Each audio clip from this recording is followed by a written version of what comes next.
बिस्मिल्लाहिर्रहमानिर्रहीम एंड अस्सलाम वालेकुम everyone. I am your math teacher Waqar Ahmed और आज हम अपनी एक्सरसाइज 4.4 के क्वेश्चन नंबर 4 को परफॉर्म करेंगे। एंड आई होप सो कि आपको जो क्वेश्चन नंबर 2 और जो आपको क्वेश्चन नंबर 3 का जो आपको पार्ट होमवर्क दिया गया था वो आपने अपनी नोट कॉपीज़ के ऊपर नोट डाउन कर लिया होगा। आज हम अपने क्वेश्चन नंबर 4 की तरफ आते हैं जो कि हमारा सिंप्लीफाई है। यहाँ पर अगर हम देखें तो हमारे पास जो दो फ्रैक्शंस हैं, दो फ्रैक्शंस आपस में सम हो रही हैं, ऐड हो रही हैं। और अगर हम अपने फ्रैक्शंस के न्यूमरेटर और डिनोमिनेटर को देखें तो ये दोनों के दोनों हमारे पास फ्रैक्शंस के न्यूमरेटर भी और डिनोमिनेटर भी हमारे पास बाइनोमियल सोर्स हैं। जो हमारे पास फर्स्ट फ्रैक्शन है वो 1 + √2 divided by √5 + √3 and the second fraction is 1 - √2 divided by √5 - √3। अब मज़े की बात यहाँ पर यह है कि अगर हम इन दोनों फ्रैक्शंस का अगर हम एलसीएम लें तो जो हमारे पास जो दोनों डिनोमिनेटर्स हैं वो हमारे पास दोनों एक दूसरे का कॉन्जुगेट है।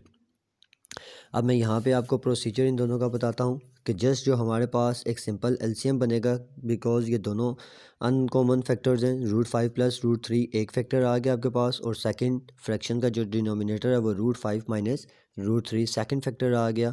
और जो दोनों हमारे पास अनकॉमन है सो इट्स मीन जो हमारे पास एलसीएम होगा, जो कंबाइंड एलसीएम होगा √5 + √3 इंटू √5 - √3। अब अगर हम फर्स्ट फ्रैक्शन को हम अगर एलसीएम से मल्टीप्लाई करवाएं तो ये √5 + √3 डिनोमिनेटर में भी मौजूद है और न्यूमरेटर में भी मौजूद होगा। तो ये सेम टर्म्स दोनों एक दूसरे के साथ कैंसिल आउट होके ये 1 + √2 मल्टीप्लाई बाय ये मल्टीप्लाई हो जाएगा आपके पास फैक्टर √5 - √3 के साथ सेम एज इट इज़। अगर सेकेंड फ्रैक्शन को अगर हम एलसीएम से मल्टीप्लाई करवाते हैं तो √5 + √3 कैंसिल आउट होके यहाँ पर √5 - √3 वाला फैक्टर जो है वो जस्ट आपके पास कैंसिल आउट हो जाएगा और जस्ट आपके पास √5 + √3 जो है वो 1 - √2 के साथ जो है वो मल्टीप्लाई हो जाएगा। अब अगर हम गौर से देखें तो हमारे पास एलसीएम लेने के बाद हम देखें तो हमारे पास ये √5 + √3 मल्टीप्लाई बाय √5 - √3 ये a² - b² का जो है वो फार्मूला क्लोज होता है। इट्स मीन ये a + b into a - b की फॉर्म में लिखा हुआ है। तो ये a² मीन √5 का स्क्वायर माइनस b², b से मुराद √3 का स्क्वायर आ गया। और ऊपर जस्ट जो हमारे पास जो दोनों ब्रैकेट्स आपस में मल्टीप्लाई हो रही है हमने जस्ट उनको मल्टीप्लाई की है। जैसे 1 जो है वो √5 के साथ मल्टीप्लाई हो रहा है तो वहाँ पर हमारे पास √5 आ गया। 1 जो है वो -3 के साथ √-3 के साथ मल्टीप्लाई होकर √-3 आ गया सेम एज इट इज़। अब √2 और √5 दोनों आपस में मल्टीप्लाई होंगे तो ये कंबाइन करके मैंने इनको लिख लिया, ये हमारे पास √10 हो जाएगा। Same as it is plus into minus minus हो जाएगा और √2 और √3 मल्टीप्लाई होके हमारे पास √6 आ जाएंगे। सेम एज इट इज़ ये जो दूसरी टर्म्स वाली जो हमारे पास दोनों ब्रैकेट्स हैं वो भी आपस में मल्टीप्लाई होके हमारे पास जो फाइनल आंसर आएगा वो √5 + √3 -10 -√6। अब अगर हम गौर से देखें तो हमारे पास न्यूमरेटर में -√3 और +√3 दोनों एक दूसरे के साथ कैंसिल आउट हो जाएंगे और +10 -√10 के साथ कैंसिल आउट होके हमारे पास जो फाइनल आंसर बचेगा वो यहाँ पर √5 + √5 ये दो √5 हमारे पास ऐड हो गए। जो हमारे पास कंबाइन आंसर आएगा वो 2√5 होगा। एंड नेक्स्ट इज़ हमारे पास -√6 एंड -√6 जो हमारे पास आंसर आएगा वो -2√6। अब अगर हम अपने न्यूमरेटर में देखें तो हमारे पास 2 दोनों टर्म्स में हमारे पास कॉमन है। आफ्टर टेकिंग 2 कॉमन तो जो हमारे पास अनकॉमन टर्म्स बचेंगी वो √5 - √6 होगा। और ये जो हमारे पास जो हमने 2 कॉमन लिया हुआ है ये डिनोमिनेटर के 2 के साथ कैंसिल आउट हो गए। जो हमारे पास फाइनल आंसर होगा that is √5 - √6। Now move on to part 2। अब यहाँ पर हमारे पास जो पार्ट 2 और जो पार्ट 3 है इसमें हमारे पास 3 टर्म्स आ गई, मीन 3 हमारे पास फ्रैक्शंस आ गई। अब सेम एज इट इज़ ये पार्ट 2 और पार्ट 3 का प्रोसीजर सेम है। मैं आपको जस्ट पार्ट 2 करवाता हूँ और पार्ट 3 जो है वो आपका होमवर्क होगा। अब अगर हम अपने पार्ट 3 को देखें तो हम यहाँ पर कंबाइंड एलसीएम नहीं ले सकते। अगर हम कंबाइंड एलसीएम लेंगे तो वो हमारे पास क्वेश्चन जो है वो बहुत ज़्यादा कॉम्प्लिकेटेड हो जाएगा।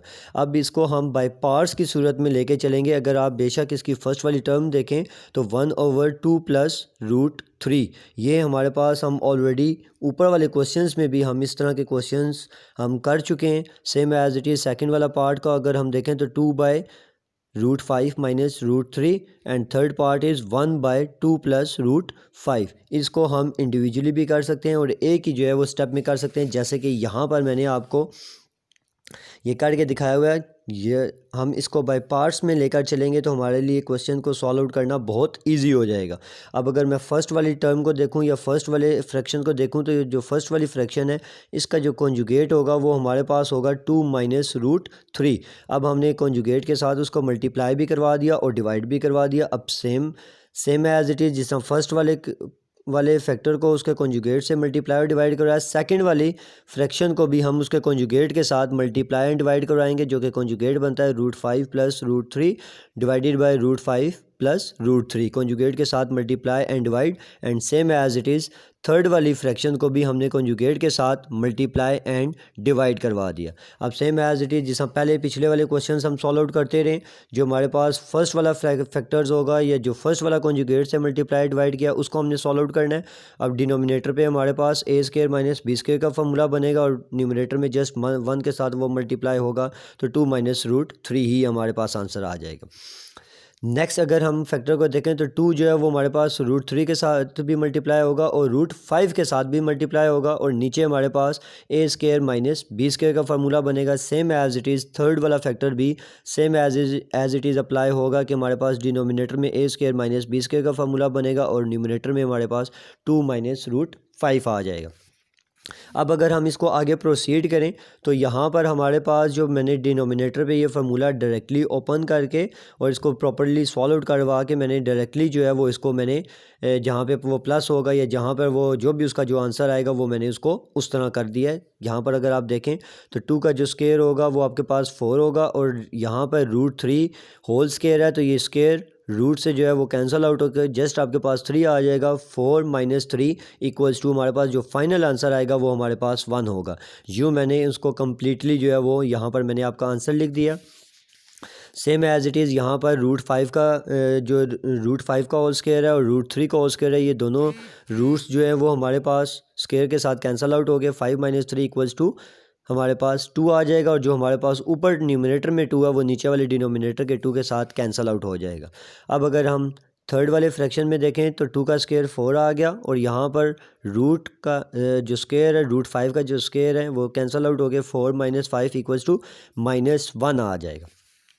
अब बाकी अगर हम देखें तो हमारे पास फर्स्ट वाली फ्रैक्शन में भी और सेकंड वाली फ्रैक्शन में भी जो डिनोमिनेटर हमारे पास आया वो +1 है, लेकिन लास्ट वाली जो थर्ड वाली हमारे पास फ्रैक्शन में जो आंसर आया वो हमारे पास माइनस में आंसर आया। अगर हम उस माइनस को पॉजिटिव में कन्वर्ट करते हैं तो जो न्यूमरेटर में है, जो न्यूमरेटर वाली अब हमारे पास टर्म्स हैं, जो हमारे पास 2 माइनस √5 है, इसमें से हम माइनस कॉमन लेंगे तो साइन दोनों के चेंज हो जाएंगे। तो ये हमारे पास +√5 माइनस +√5 -2 बच जाएगा और ये माइनस न्यूमरेटर का माइनस और डिनोमिनेटर का माइनस दोनों एक दूसरे के साथ कैंसल आउट होके जस्ट जो अब ये सारी तीनों की तीनों टर्म्स आपस में ऐड होंगी। 2 माइनस √5 प्लस √5 प्लस √3 प्लस √5 -2। अब जो सेम टर्म्स होंगी और विद ऑपोजिट साइन वो आपस में कैंसिल आउट हो जाएंगी। जैसे यहाँ पे +2 -2 के साथ कैंसिल आउट, प्लस √3 -√3 के साथ कैंसिल आउट। जस्ट जो हमारे पास जो फाइनल आंसर आएगा वो होगा √5 प्लस √5, ये दोनों ऐड अप हो गए हमारे पास 2√5 जो होगा वो हमारे पास रिक्वायर्ड आंसर होगा। अब सेम एज इट इज़ जो इनका पार्ट नंबर 3 है, यहाँ पे भी आप इंडिविजुअली लेकर चलेंगे। फर्स्ट वाले फैक्टर्स को, फर्स्ट वाली एक्सप्रेशंस को आप उसके कॉन्जुगेट के साथ मल्टीप्लाई करवाएंगे और डिवाइड करवाएंगे। मीन √5 माइनस √3 के साथ मल्टीप्लाई एंड डिवाइड करवा के उसे आप सॉल्व आउट करेंगे।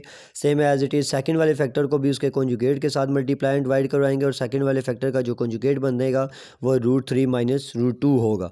और same as it is third वाला जो फैक्टर होगा वो √5 माइनस √2 उसका कॉन्जुगेट होगा, उसी से आप मल्टीप्लाई एंड डिवाइड करेंगे।